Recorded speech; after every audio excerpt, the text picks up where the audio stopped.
Lifting weights makes you bulky.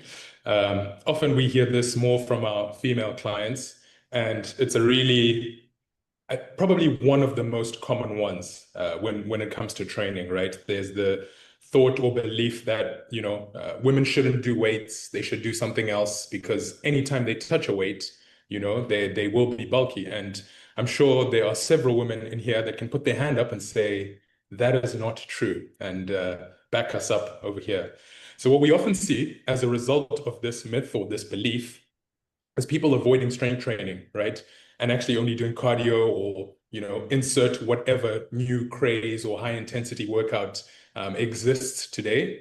And, we see this typically coming from like CrossFit athletes, obviously in the more recent times have made it more popular because you see, as you can see in the picture, right, your typical CrossFit athlete looks like this.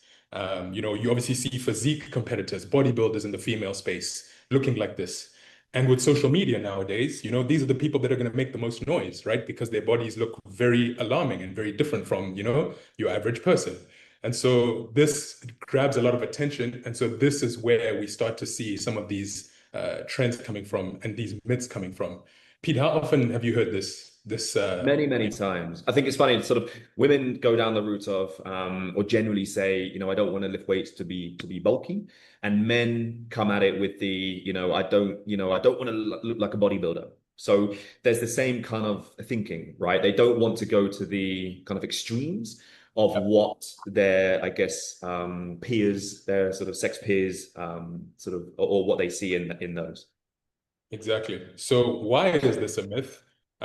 Building muscle actually takes far more time and effort and nutrition and all these other things that than we actually realize, right?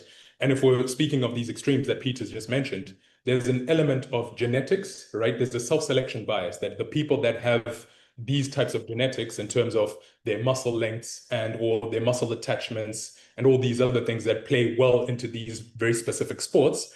If I was to give an example of like swimming, for example, right? Michael Phelps, everyone knows that that guy is built to be a swimmer, a very short torso, very long limbs, right? And so this is exactly the same where genetically, people are going to be predisposed to go into bodybuilding because of, those types of muscle attachments. And then there's, of course, performance enhancing drugs, which, we all know are prevalent in these types of spaces. Women naturally have significantly lower testosterone than men. And so it's extremely difficult to, actually put on noticeable muscle mass for women. Now, the truth or the solution, right, is strength training, like not being fearful of strength training. Why? Because this builds, your muscle in a way that actually looks good, right? It improves your body composition, bone density, confidence, long-term health. I mean, Amani is in here, and I remember a couple of weeks ago we were talking, and she was telling me how she was able to go up multiple flights of stairs, as a result of the consistency of training and the levels of endurance, both cardiovascularly and muscular endurance, right? Because when you're going up the stairs, the legs kind of start to burn, right? Had she been very fearful of strength training and building muscle, that would have been a challenge. She wouldn't have been able to get up those stairs. So we want to make sure we're training progressively. We're every single week aiming to make a little bit more progress. Building muscle is actually what creates the toned, look, that term that we often hear, that most people are actually after. And Pete has put a really nice little, contrast of, toned, defined, and long, lean muscles, some of the terms that we hear really often, right? Yes, and I think with muscle, like the thing that you need to know, I don't know if this was shared in biology class, we tend to sort of touch on these things at points. And, muscle can either get bigger or it can get smaller. And so we have lots of sort of adjectives around how we want our muscle to look, right? Toned, defined, pumped, massive, huge, depending on obviously what the goal is. But ultimately, like the muscle gets bigger or smaller. So generally, like if we are thinking about, toned muscles, this is about having enough muscle mass to actually show that there is muscle, but also sort of a reduction of body fat to so that you can actually see the muscle. right? Because obviously, if you have a degree of body fat covering the muscle, then you're not going to see the tone or the sort of definition within that muscle either. So those are the two things that obviously we need to think about when, you know, wanting to look shaped or athletic or you know, in shape, like whatever that might be. And then the same thing with when people talk about sort of lengthened or long or lean muscles, right? This is particularly in things like Pilates, Reformer, that kind of area, right? Because all of that is about lengthening the muscle, right? You're taking it to its full range. And there can be some confusion as to, you know, thinking that you can lengthen a muscle. Unfortunately not, because you've got the two tendons within the muscle, you know, here and here, for example, and you've got the muscle belly in the middle. So there's no chance of lengthening the muscle.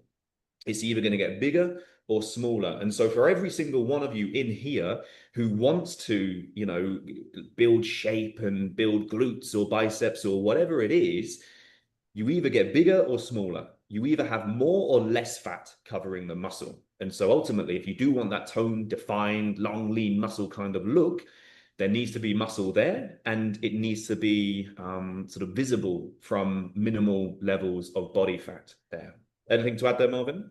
Yeah, I mean, it's worth mentioning kind of your point around, you know, physique, like a lean physique and limb proportions, and kind of what I touched on earlier with bodybuilders, right? There's this genetic predisposition, if you will, of where your muscle attachments are.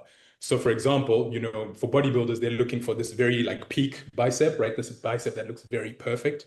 And again, that is to do with the attachments, right? They have, you know, attachment points that are much more appealing physically, you know, to the judge and to the competition in comparison to someone that doesn't have that, you know. It's interesting. I remember coaching a couple of, well, brothers, and noticing very obviously the size of their arms and how their attachments look similar. And so the one brother is like, oh, you know, I've got a little bit of fat here, I need to get rid of it. And then the other one kind of says the same thing. And you can very clearly tell that, you know, it's more to do with how they store body fat, but also the attachments, right? So all these things play a genetic role. And I think it's really interesting that we tend to then discard that, you know, when we're thinking about these things. And you just assume that, you know, people's bodies are the same. So it's very easy to compare yourself to someone else. And I think, you know, that is a big point of frustration, as they say, right? Like self-comparison, or comparison is the thief of joy. So knowing sort of what your body is capable of, and also where you're willing to push it.